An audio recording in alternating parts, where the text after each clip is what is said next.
Golden State Media Concepts Sci-Fi Podcast. Together we dive into the world of sci-fi and science fiction. From episodes of Star Trek, Star Wars, to The Walking Dead, Resident Evil, all the hot new science fiction movies from the back doors of Marvel or DC. The Golden State Media Concepts Sci-Fi Podcast. You'll never look at science fiction the same way again.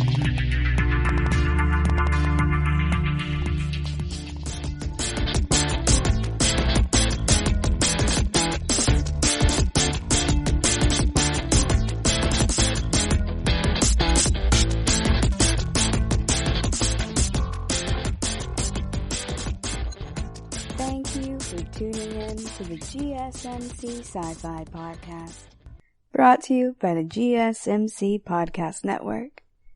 I'm your host, Alex. This week I had a big win, you guys. I convinced one of my best friends in the world, who is not usually into sci-fi, to watch V-Wars with me. She's already watched probably more than half of the episodes for season 1, and I am stoked to go on this journey with her. I take great joy in getting my friends into watching the same shows that I like, especially when they're not typically into that genre. So if you've ever tried to convince your friends to watch sci-fi with you, or any other type of speculative fiction, then you may very well know the feeling I have right now of success.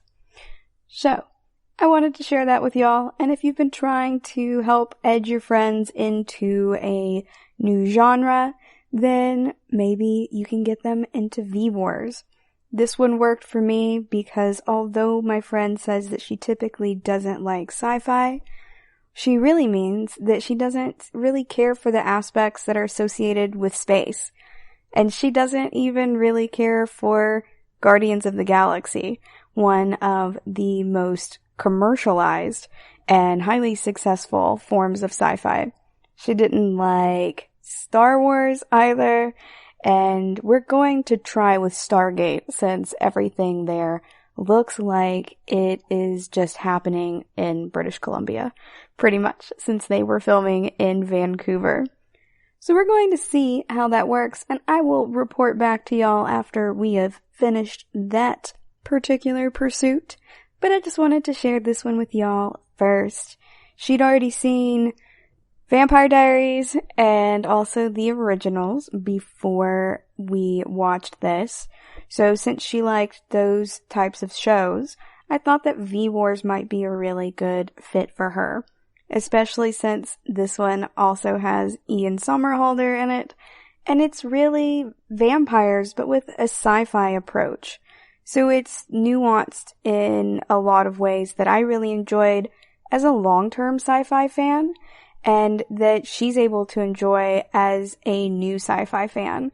And then we can talk together about the allegories for sociopolitics and socioculture and climate change and the environment and just science in general that are all a part of this show too.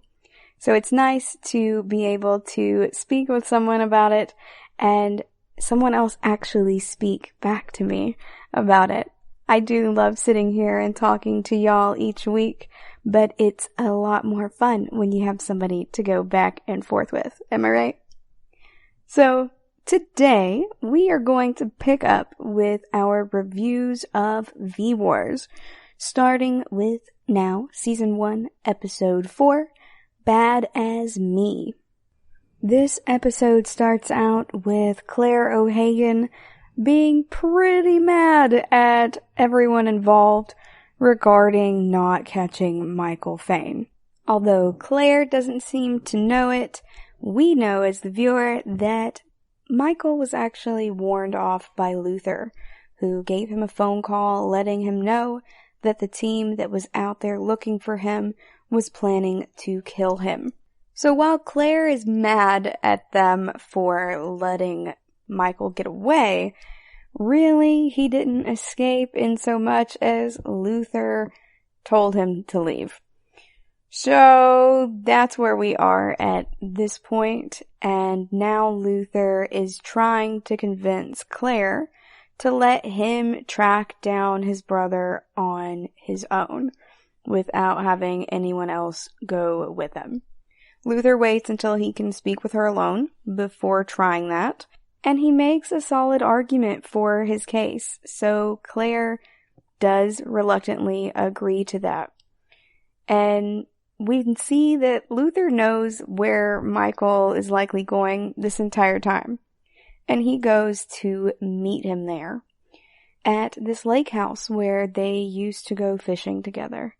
When he shows up, Michael is pretty surprised that Luther actually showed up on his own, and Luther really just reiterates that he's not afraid of Michael. He is still his brother, and that Luther genuinely does just think that Michael is sick. But unfortunately, Michael doesn't agree with Luther in that aspect. This is something that has happened to him that has turned on a gene in his body that he already had. And as far as he can see it, there's nothing really terrible about being a vampire. I mean, there's all of that killing of people, but as Michael describes it, it's like he can't control it when the thirst overtakes him. But he's rather unapologetic about any collateral damage or any casualties in general that are occurring as a direct result of his vampiric nature requiring him to feed on human blood. And he is just going around and killing a lot of people. Michael kills a lot of people for their blood early on in this series, and even though he's mostly a good guy, it's still strange a little bit how unapologetic he seems. It's not quite like the scorpion and the frog, in which the scorpion asks for a ride across the river, and the frog says, "No way, if I do that, you're going to sting me, and then we'll both drown." And the scorpion says, "No, I won't." And they get halfway across the river, and the scorpion, sure enough, stings the frog. And when the frog expresses disbelief and is like, "Why did you do that? Now we're both going to drown," the scorpion says, "It's in my nature." So, it's not in Michael's cultural nature, I want to say, in the sense that we are both natural and cultural creatures, that he would be so unapologetic about this. And we've spoken about that in previous episodes regarding V-Wars, in which we see that Danica has a totally different approach to being a vampire than, say, Michael does, and then Monster does, and it seems to be partly based on who they were as people before. And they're acting accordingly with that.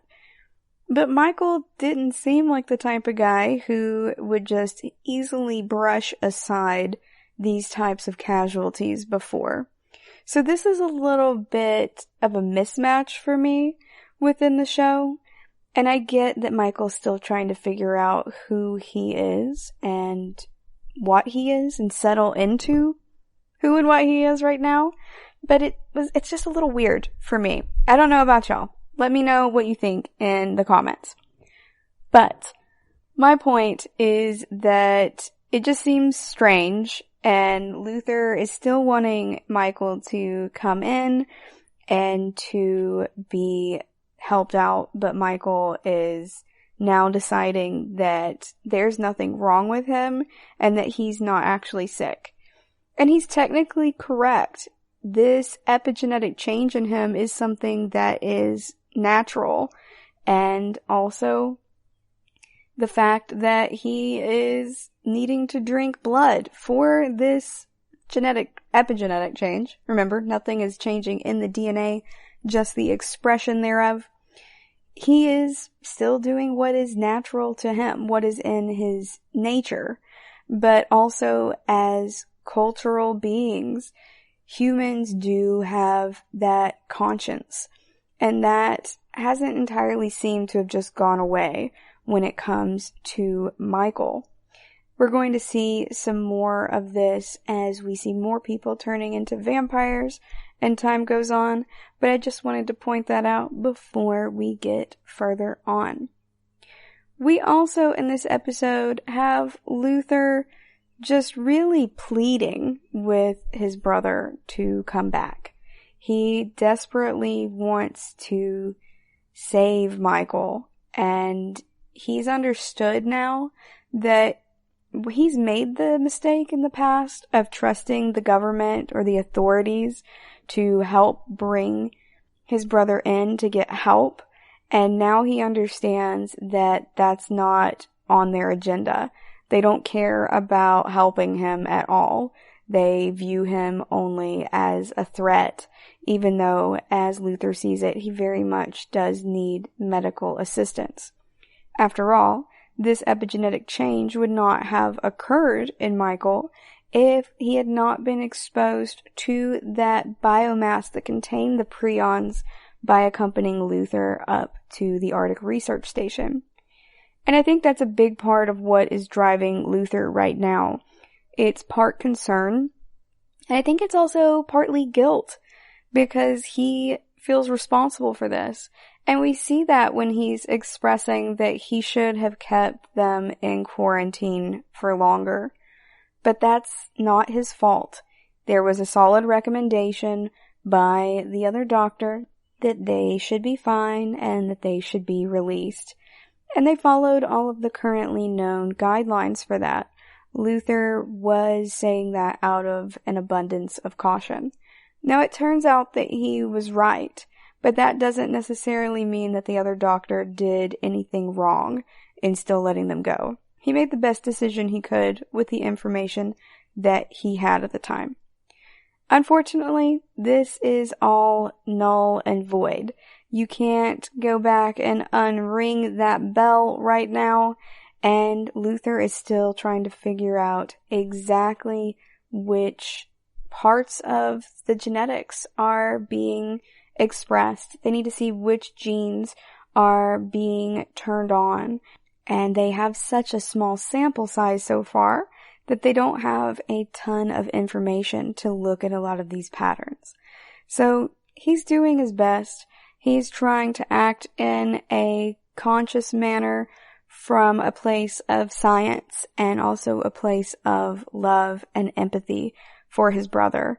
And I really love that about V-Wars, how it is about brotherhood largely. Unfortunately, those bonds are not enough to get Michael to come back with him. And Michael lets him know that he's not going to be joining him in no uncertain terms.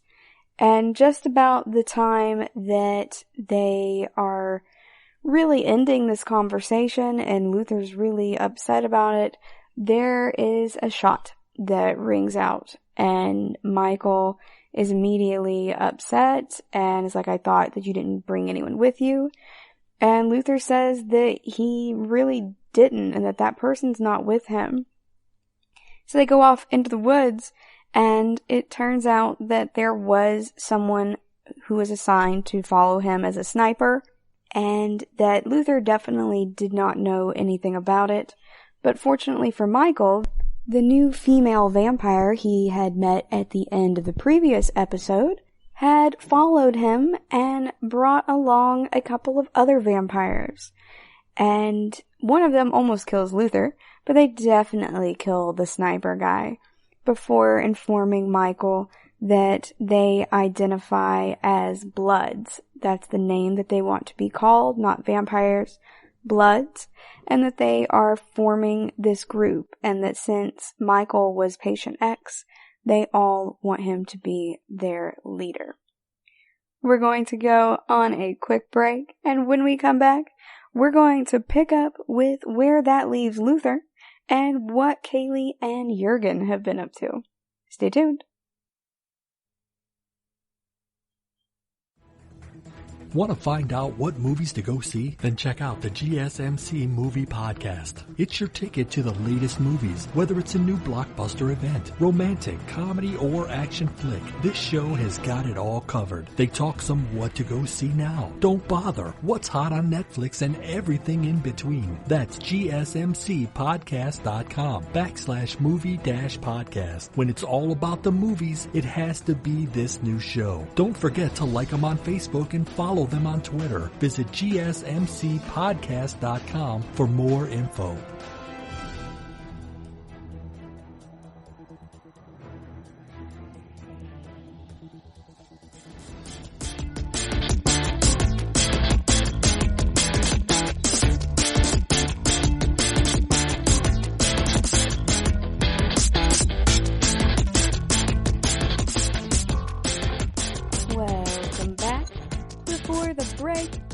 Introducing the beginning of Season 1, Episode 4 of V-Wars. So Claire is mad at everyone, but she still lets Luther go to try to meet with Michael alone. But turns out he's not truly alone. Someone has sent a sniper from DNS to assassinate Michael. But a group of vampires who were there to support Michael and ask him to be their leader jump in just in time and go ahead and kill that guy. They also let Michael know that they want to be called Bloods, and one almost kills Luther before Michael pulls him off of him. So we see that Michael does still very much care about Luther, even if he is feeling betrayed. And he sends Luther to leave and goes to talk to these Bloods. In the meantime, Kaylee and Jurgen find out that they have been tracked, but it is too late to avoid the DNS. They are quite wily, and they take her into the DNS headquarters, or DNS custody somewhere. It's that same locker room almost looking area that they had grilled Luther in before when they blackmailed him into working for them, contingent upon giving him access to his own son. So Kaylee is in there and she is very sassy. I love that about Kaylee. She is just not taking their crap. So they're trying to get her to reveal all of this information that she has found, and they want to talk about her website RevelLeaks and also the news. They do not want Kaylee to be disseminating any more of this information. But she is a journalist through and through, and she outright refuses.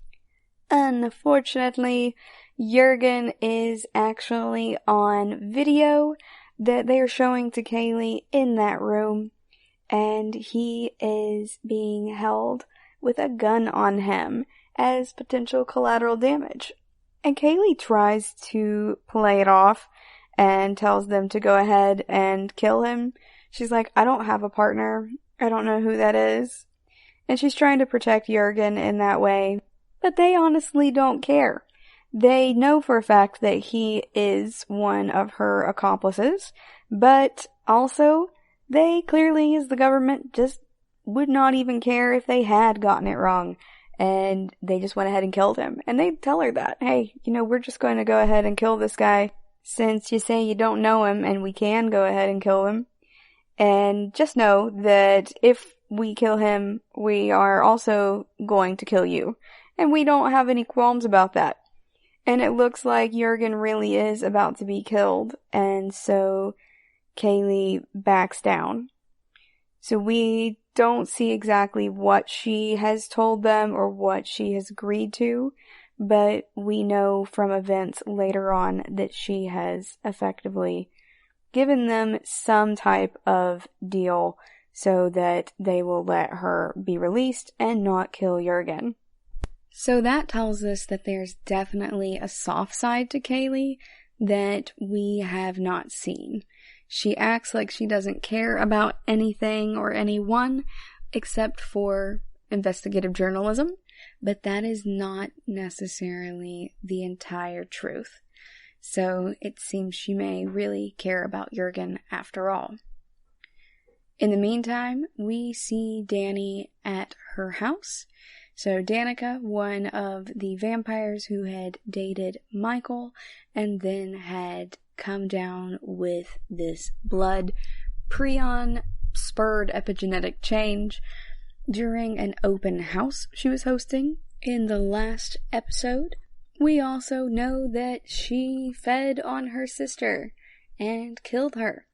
So Danica is at her house and meets up with her ex, who has come over to see her. And she immediately initiates sexual contact with him, but then bites him and uses him like a blood Capri Sun for a while. It's very similar to the scene that we saw Michael fantasize about with Danica in the previous episode. But in that case, Michael did not go through with harming her. So we see that Dani also is very different from Michael in a few different regards. That is one of them. Another is that Michael tends to be upset after he has fed on individuals, whereas Dani is not at all. So she has killed this guy and is laying there kind of talking to him a little bit in a very nonchalant way.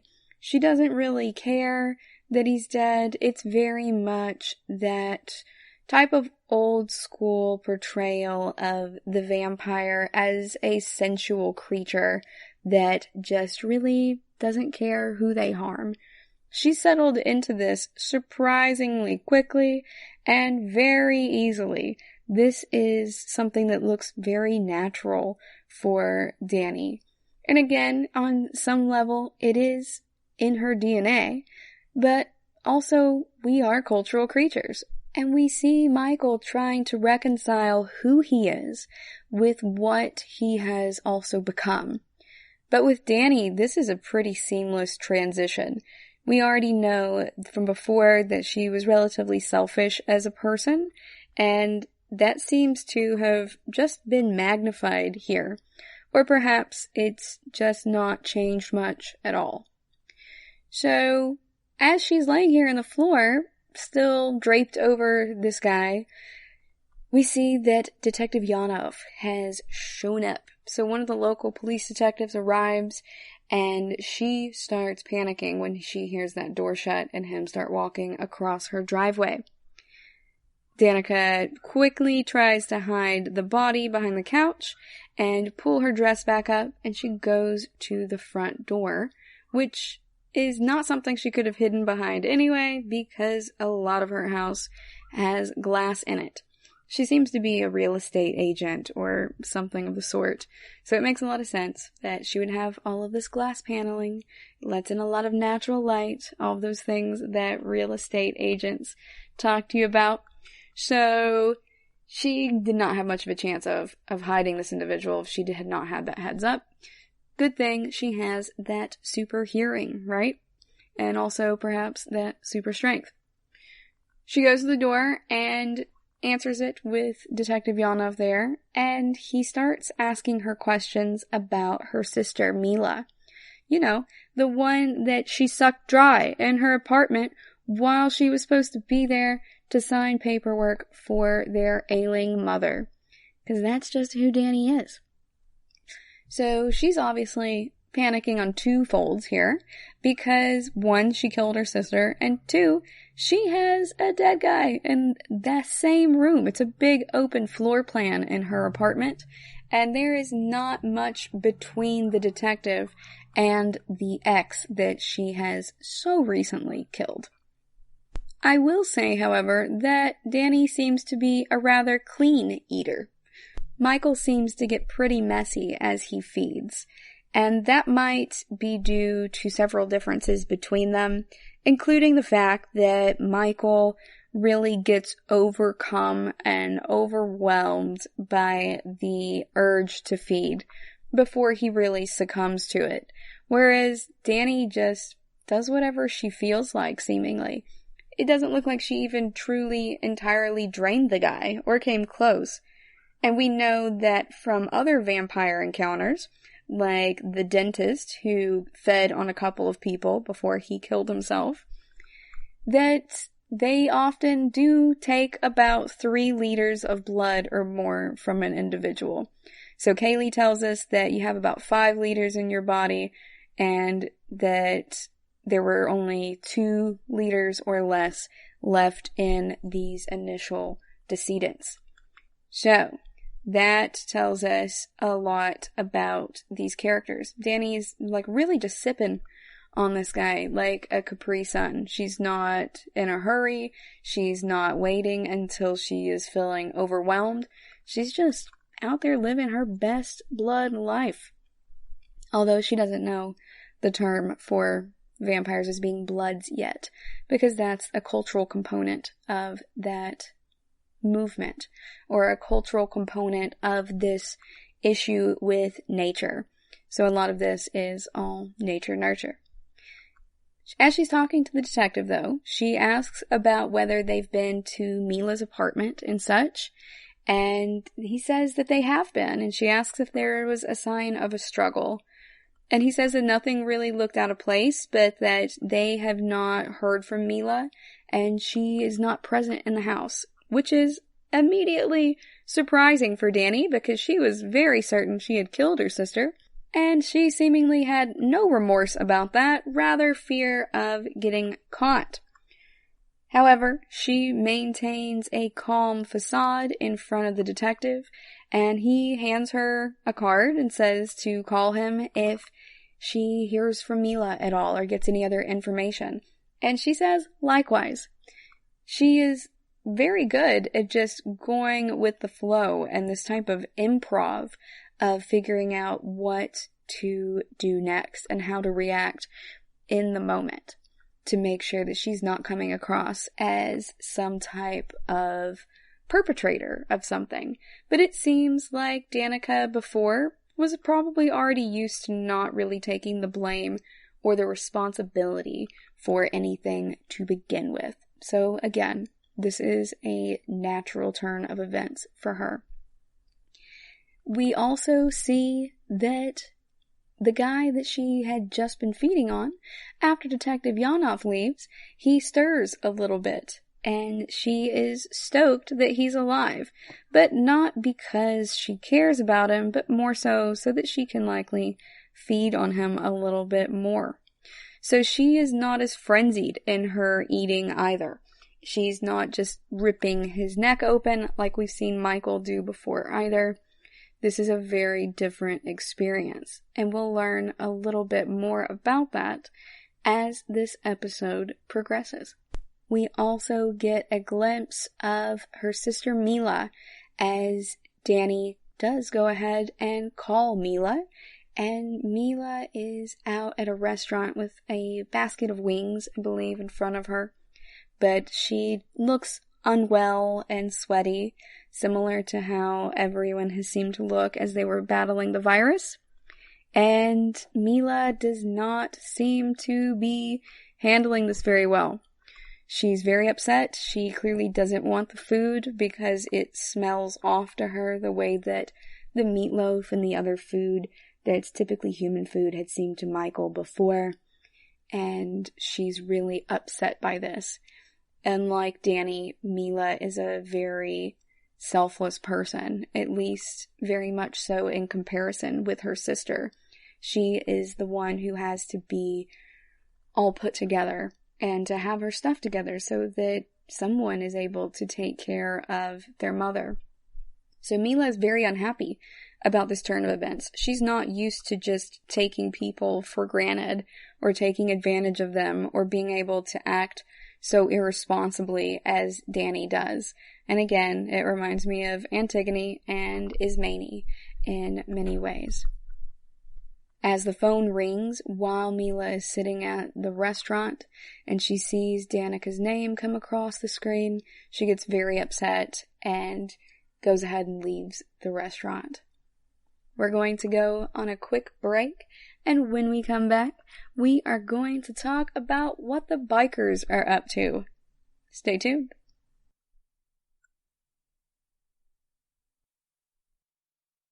Tired of searching the vast jungle of podcasts? Now listen close and hear this out.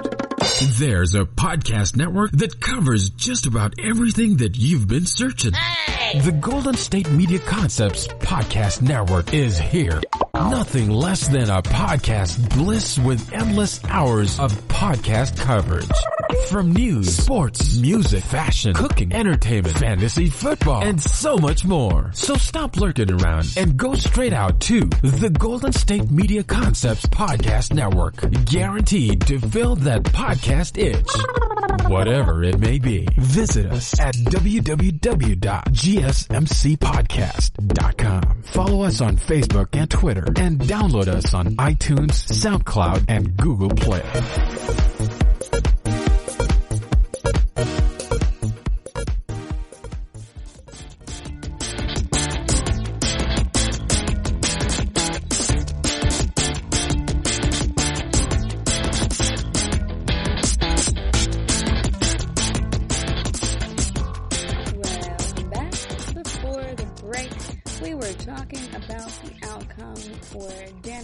And Mila, following Mila being fed on by Danny and the cops showing up to Danny's house as she has just finished feeding on her ex.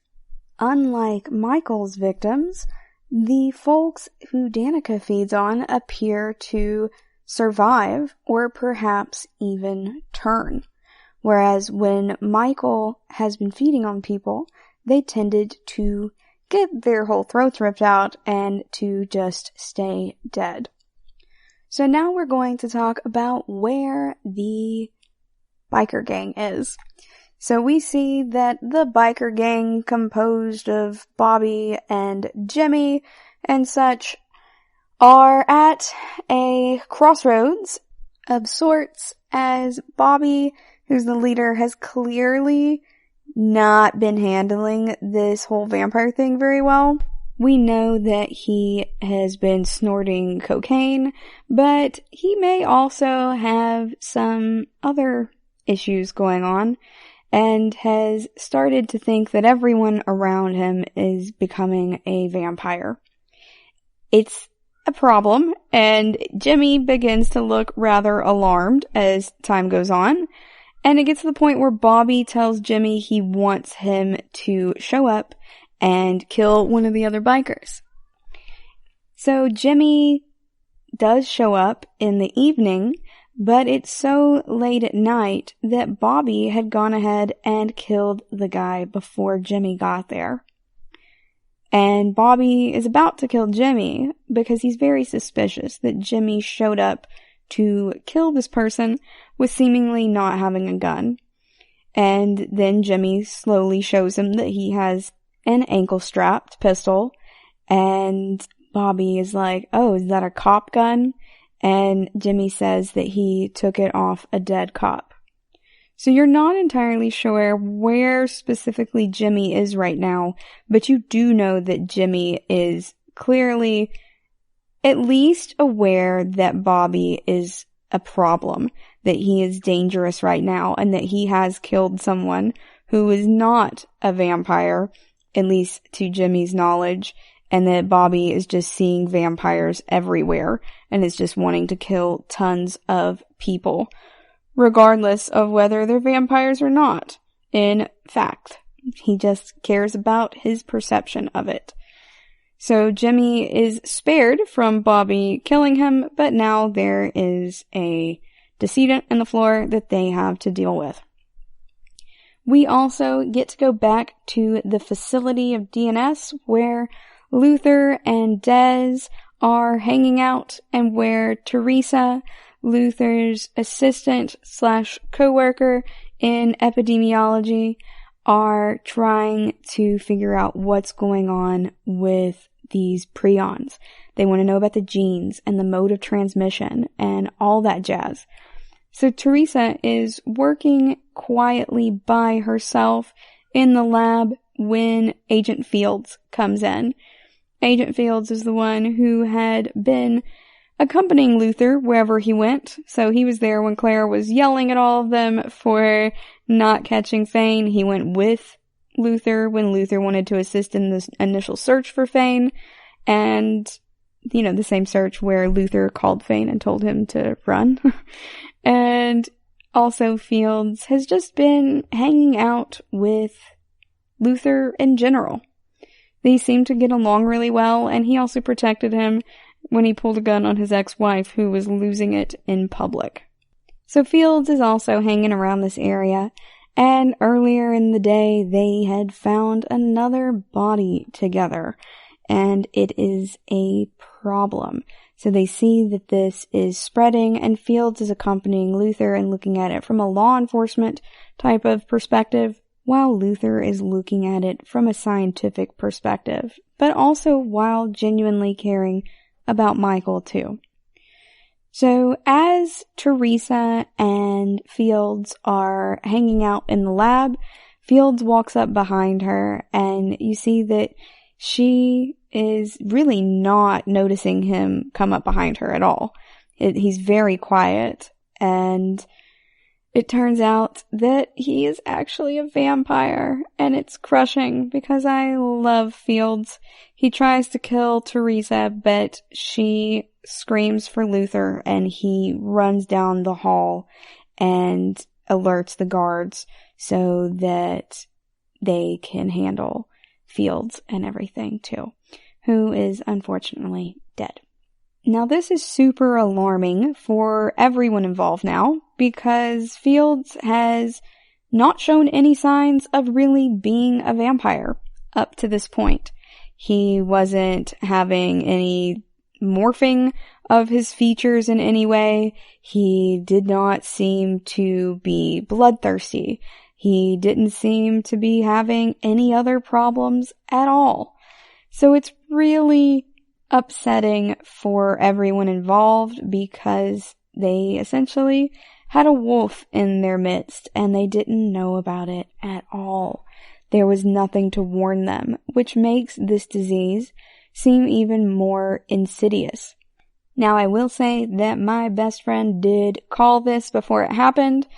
Earlier in the episode, when Luther and Fields found the body outside of a donut shop, Luther offered Fields a donut and made a joke about Fields being a cop and eating donuts.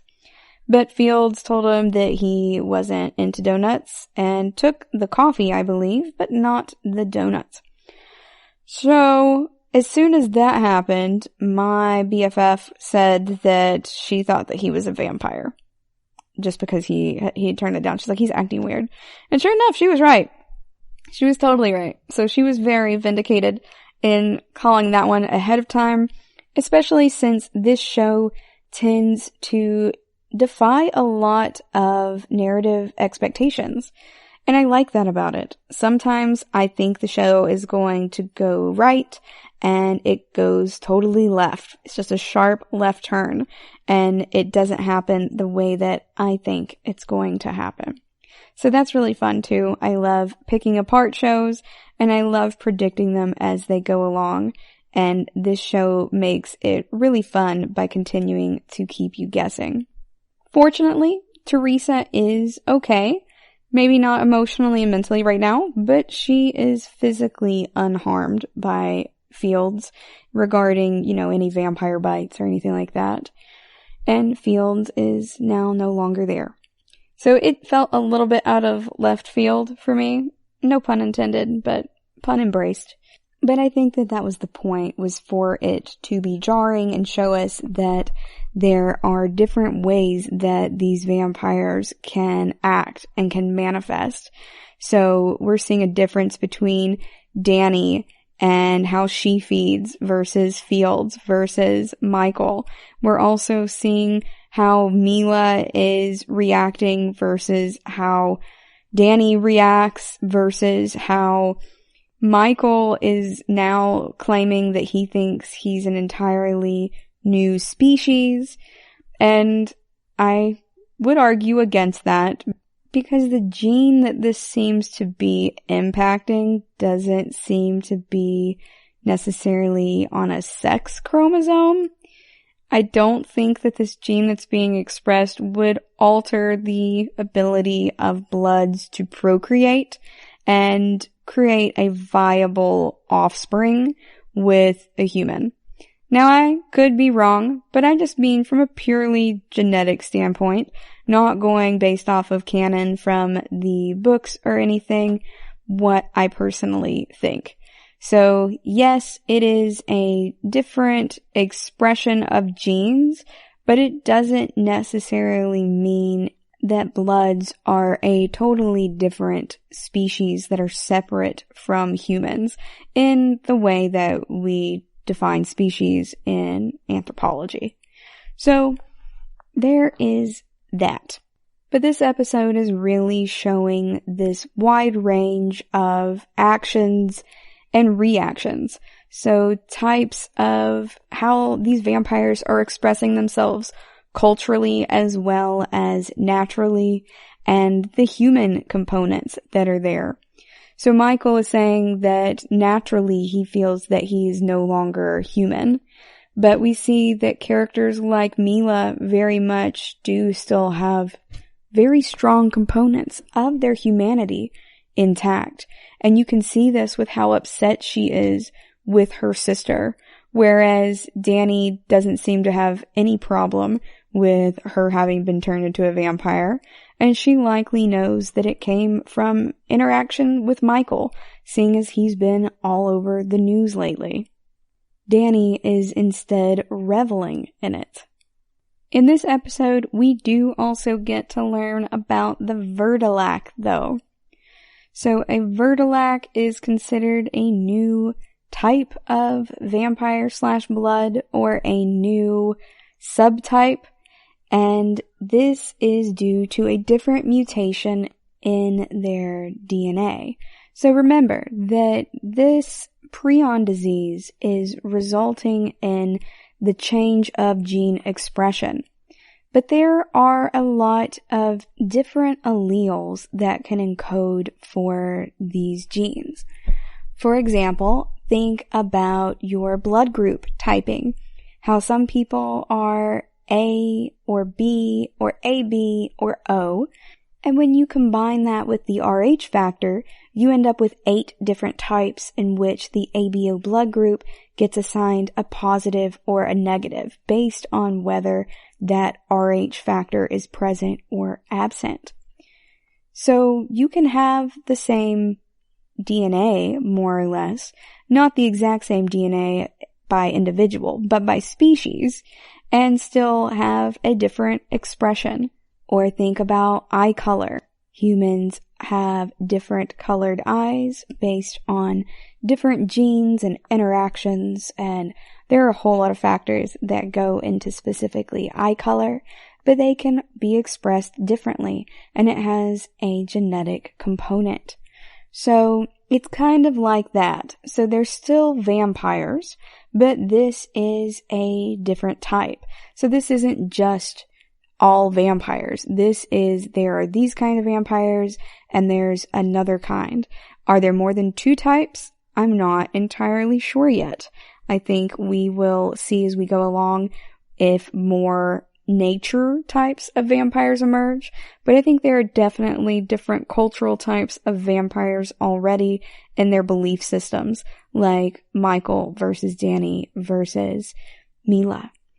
So with the Vertilac, the people who have that specific mutation as part of their allele sequence for the genes that are being turned on and off to be expressed, still feed on blood, just like the other vampires we've become accustomed to already, but they also have some type of venom that is addictive, that's in their saliva, and that keeps the victims very docile, and it can also make the victims crave the vampire bite.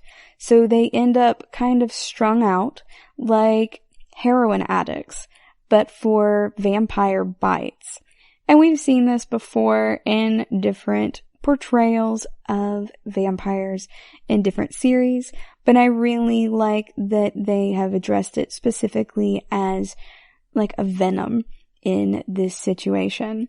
And I really love that they are also approaching this idea of vampires as having multiple phenotypic expressions.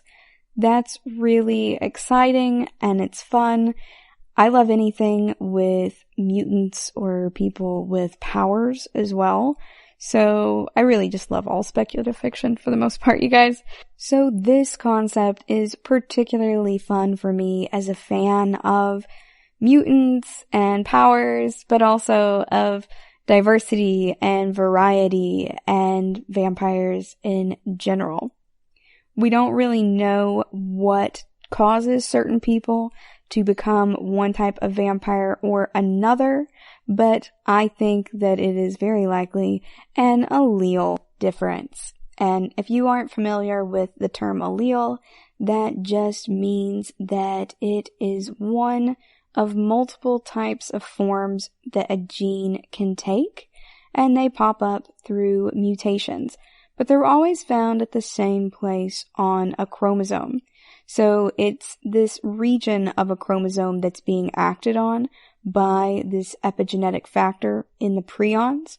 But there are multiple different types of forms that gene may actually take. It's very exciting and it's a lot of fun. I'm stoked to see where they take this in future episodes. We're going to go on a quick break, and when we come back, we're going to wrap up this episode. Stay tuned.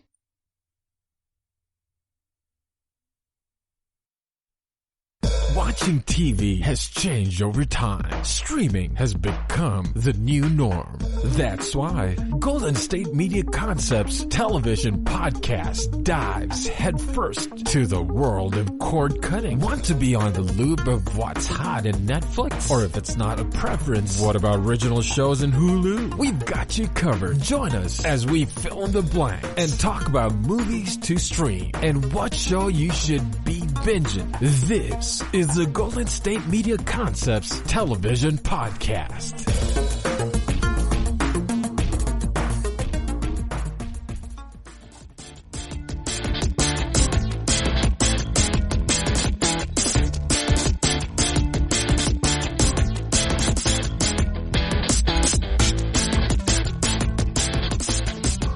Welcome back.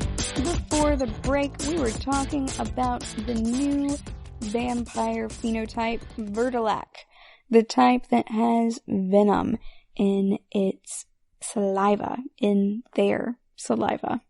Vertilacs are not new, although this may be one of the first times you have heard the term in Western vampire lore. Vertilacs are vampires from Slavic folklore mythology, and they say that they need to consume the blood of their loved ones and convert their entire family. And that's based on a book by Tolstoy in the 19th century called The Family of the Vertilac, and it tells about a Serbian family who has this issue. The Russian name for vampire or Vertilac is Upir, and if you have seen Hemlock Grove, you may be familiar with this type of vampire storytelling too. The three terms vampire, Vertilac, and Upir are widely regarded as being synonymous with each other, but back in the 19th century, they were distinct types of creatures.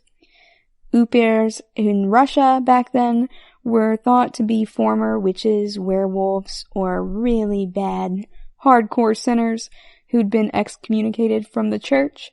And in Ukraine, these Upirs were thought to be able to bring about droughts and epidemics.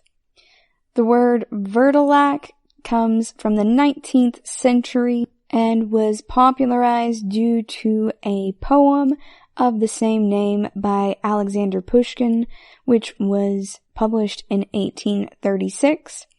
It is a form of a West Slavic word that means literally a wolf with his skin turned inside out. That is some pretty metal imagery, and I would expect nothing less from Russian literature. If you are interested in reading more about the Verdalak, you might want to pick up a copy of Alexei K. Tolstoy's novella, The Family of the Verdalak. If you are interested specifically in Upir storytelling, you may want to check out Hemlock Grove. It has Famke Janssen and Bill Skarsgård in it. I'll be honest with you guys, I will watch just about anything on television. I did not love Hemlock Grove, but I did finish the entire thing, so you can do with that information as you will.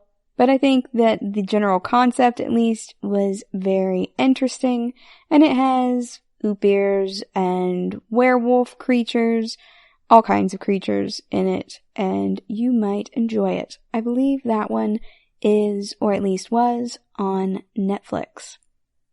I kind of jumped ahead a little bit earlier with Michael meeting Ava.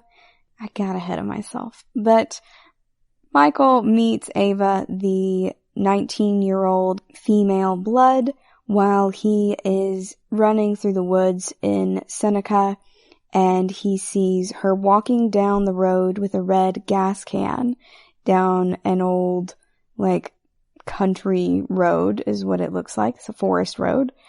And these two guys who appear to be rednecks get out of this truck and start harassing her. And you get kind of worried for her for a moment, but she is not at all concerned about these folks. It's very much evocative in the imagery, though, of Little Red Riding Hood. So Ava isn't wearing a red outfit at all, but the gas can is what made me think of it. It reminded me of Little Red Riding Hood carrying that basket through the forest to her grandmother. And I think that the visual imagery of that is very powerful, of the object being carried in that one hand and also with the color red for it. It felt very intentional for me, and it did a good job without it being overstated. So we see that Ava gets to her house and everything seems to be going all right, but then these dudes show up and it turns out that Ava's father is a vampire and she's been keeping him locked up in the barn/shed. Kind of similar to how Herschel was keeping his zombie community loved ones in his barn. The rednecks immediately go ahead and kill her father, and Ava is very distraught, and they're about to kill her as well when Michael shows up. Michael shows up and takes both of them out, and he doesn't even have to work that hard to kill them. One of them he just kind of body slams through the side of the barn, and that seems to be enough to kill that dude. So everything is fine so far until you start hearing sirens really quickly after this has just happened. I thought that was very strange considering how far out in the middle of nowhere that they seemed to be. And having lived out in the middle of nowhere myself, I found that sometimes even when you call the cops, they don't even show up in some rural areas, let alone anyone bothering to call them for you or them being able to get to you that quickly. So that kind of pulled me out of the moment for just a second, just because I've lived out in the middle of nowhere and it made it seem like they were truly in the middle of nowhere. But perhaps those guys were already in the area searching for Michael. And Ava does recognize his face from the TV and goes, "Oh, hey, you're Michael Fane." And we learn something new from Ava, and that's that Michael hasn't healed because he hasn't fed yet. So she encourages them to feed on one of those 2 rednecks that had just been killed, but the sirens start before he can, and so she just tells him that he needs to get out of there and to run. And he seems kind of worried about her, but she assures him she'll be fine. And sure enough, she is, because later on we do see her popping back up at the lake house. I just jumped the gun on that a little bit earlier, so to speak. And she has found others who are like them and started forming a movement. This 19-year-old is all about forming a movement and getting rights and respect for the Bloods. She is unapologetically what she has become and has easily reconciled that with who she is. So Ava is out there doing what Gen Z does best, and that is fighting for a cause. Michael is clearly a lot older than her, and she's still unafraid of him and not really super impressed by him. She likes him a lot, and you can tell that she thinks that he would be a good leader and is a good person, but she doesn't seem to be just in awe of him like the other Bloods tend to be. So Ava seems to have a solid head on her shoulders at 19 already. And it seems like this could be the beginning of a beautiful friendship. This new group of Bloods are just really banding together to help prevent themselves and others like them from being hunted to extinction. That's almost verbatim what Ava says their purpose is. She understands strength in numbers. I'm not a huge fan of the term Bloods for this group. It seems overly simplified, really, and really basic. But then again, considering this is just a group of random people of assorted ages and backgrounds, I mean, why not? It does not have to be, like, hashtagable, I suppose. And you could hashtag Bloods, but it's already taken by other groups, and there's a lot of room for it being misinterpreted over time as being from another group. It's going to mess up your attempts to Google it, but, you know, they're an underground organization. It doesn't have to be Instagrammable, and I suppose that at the end of the day, they don't really care about the internet algorithms for this. It's technically a form of branding, but it doesn't have to be super effective. It's not like these vampires consulted a marketing or research and branding person. So although I'm not really here for it as a narrative choice, I wish it was something different. I can rationalize it to be okay with it. That is just for me.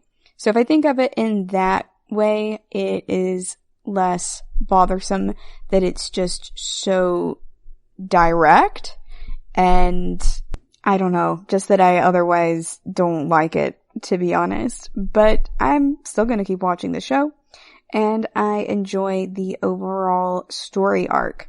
This is just something that's a minor nitpick, really, in the grand scheme of the show.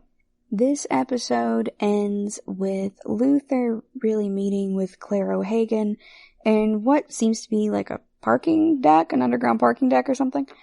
And she is warning him that she doesn't think that Calyx can really be trusted.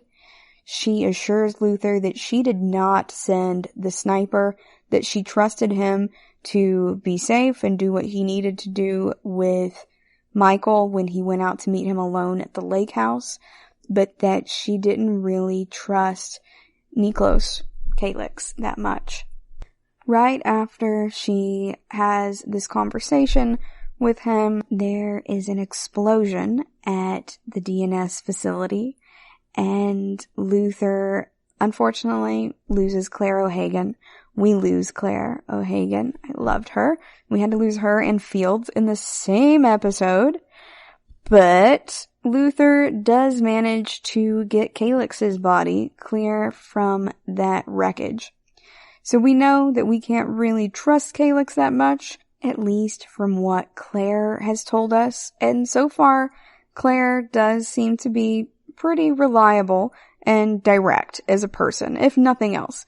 She did also participate in blackmailing Luther by withholding his access to his son, and also threatening Kaylee with killing Jurgen and her, but Claire was there with Calyx in those situations as well, and she's warned Luther that he should not be entirely trusting Calyx.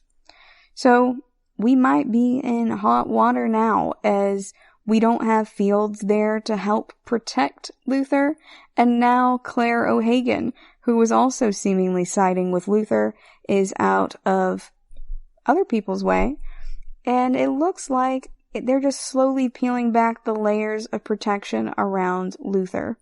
That might be intentional, that could be a byproduct, but we really don't entirely know how exactly Fields was exposed, and why we did not see him seemingly transition in any way. He didn't have any of the sweatiness and stuff that we saw with Danny and Mila and Michael. So even Vertilac and non-Vertilacs seem to have the similar progression before now. But we didn't see any of that with him. So was Fields already a vampire before we met him? What exactly is going on? I'm not sure, but I think we'll find out in future episodes. Hopefully, at least. That's all we've got for today. Thank you for listening to the GSMC Sci-Fi Podcast, brought to you by the GSMC Podcast Network. I'd like to ask that you please subscribe to the show, and writing a nice review always really helps us.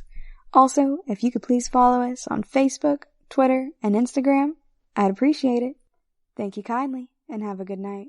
You've been listening to the Golden State Media Concepts Sci-Fi Podcast, part of the Golden State Media Concepts Podcast Network. You can find this show and others like it at www.gsmcpodcast.com. Download our podcast on iTunes, Stitcher, SoundCloud, and Google Play. Just type in GSMC to find all the shows from the Golden State Media Concepts Podcast Network, from movies to music, from sports to entertainment, and even weird news. You can also follow us on Twitter and on Facebook. Thank you, and we hope you have enjoyed today's program.